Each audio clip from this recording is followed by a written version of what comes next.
Há pouco mais de uma década, o Brasil ganhou uma lei de proteção aos direitos dos idosos. A meta era, pelo menos, reduzir os casos de violência, preconceito e desrespeito. De lá para cá, muitos avanços se consolidaram, tornando a rotina desses brasileiros um pouco menos sofrida. Mas quando o assunto é a possibilidade de viajar de graça, a realidade mostra que muita gente ainda ignora as regras.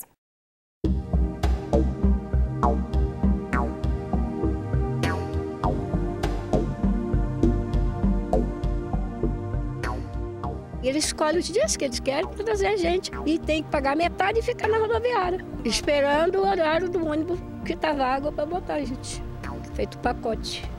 O desabafo é da aposentada Nilsa Tavares. Aos 72 anos e com renda mensal de um salário mínimo, ela enfrenta todo o tipo de dificuldade para conseguir o que uma lei federal garante como direito do idoso. Eu estava procurando meu direito, aí estava desacatando eles. Aí ele falou, olha, eu vou prender a senhora, se a senhora não sair daqui, eu vou prender a senhora. Pode sair, leva essa carteirinha, vai ler bem lá longe. Saber qual é o seu direito. Porque aqui é assim, a nossa norma é assim. Eu fiquei muito sentida, minha pressão subiu, fiquei com a pressão altíssima na hora, porque a gente está procurando o direito da gente que era certo. E eles estão fazendo tudo errado. O Estatuto do Idoso, aprovado em 2003, determina que as empresas reservem 2 vagas em cada ônibus para transportar de graça quem tem mais de 60 anos. A regra vale para viagens interestaduais. Se os lugares já estiverem ocupados, as companhias são obrigadas a vender o bilhete pela metade do preço. Além da idade, o interessado deve provar que atende ao critério da renda.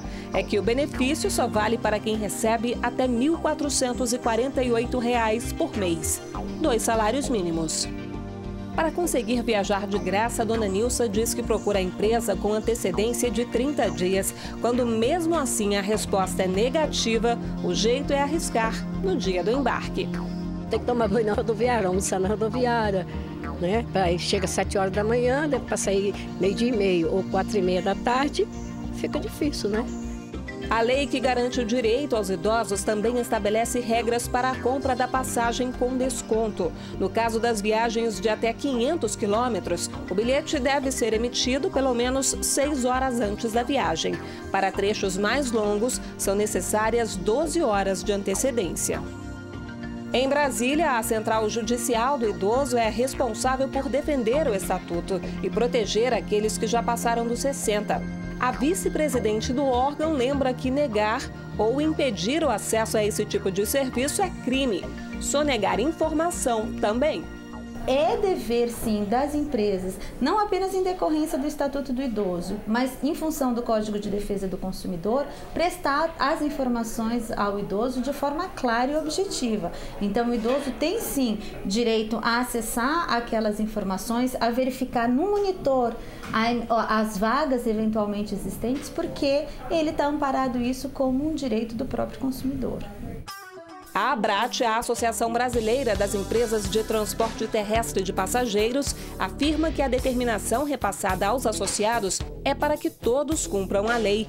No entanto, o setor não poupa críticas ao governo e pede incentivos para compensar o que seria uma perda de receita.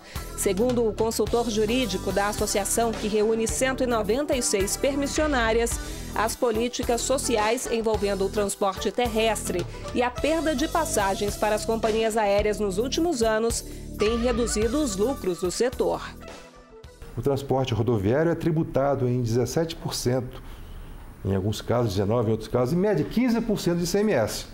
O transporte aéreo não paga ICMS, sem falar nos demais tributos.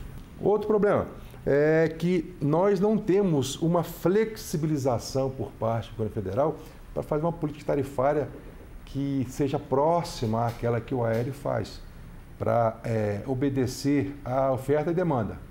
No ano passado, as empresas rodoviárias transportaram 130 milhões de passageiros, 10% deles atendidos pelos programas de gratuidade. Segundo a ABRAT, as perdas ultrapassam 10 milhões de reais.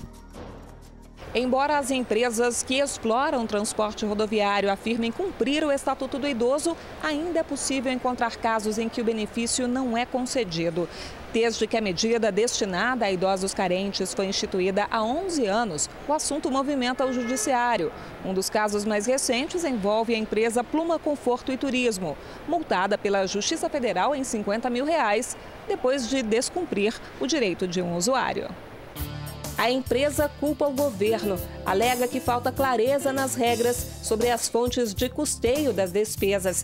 Mas, de acordo com este desembargador do Tribunal Regional Federal da Primeira Região, a discussão sobre quem deve pagar essa conta não pode prejudicar a população.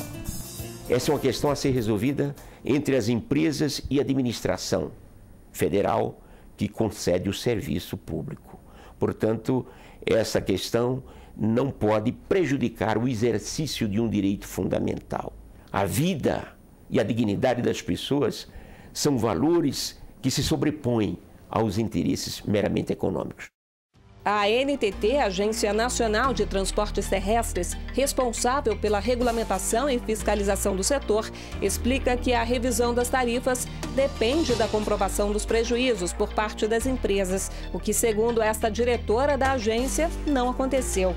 A ANTT reconhece a importância de medidas de incentivo, mas lembra, a isenção de impostos só pode ser feita por meio de leis estaduais ou federal.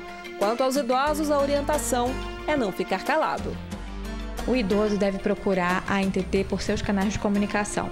A ANTT está disponível pelo telefone 166, pelo e-mail ouvidoria@antt.gov.br e nos principais terminais do país nós temos postos de fiscalização e os fiscais da ANTT estão lá para tirar dúvida, receber reclamação, caminho de multa para a empresa no caso de descumprimento do Estatuto do Idoso.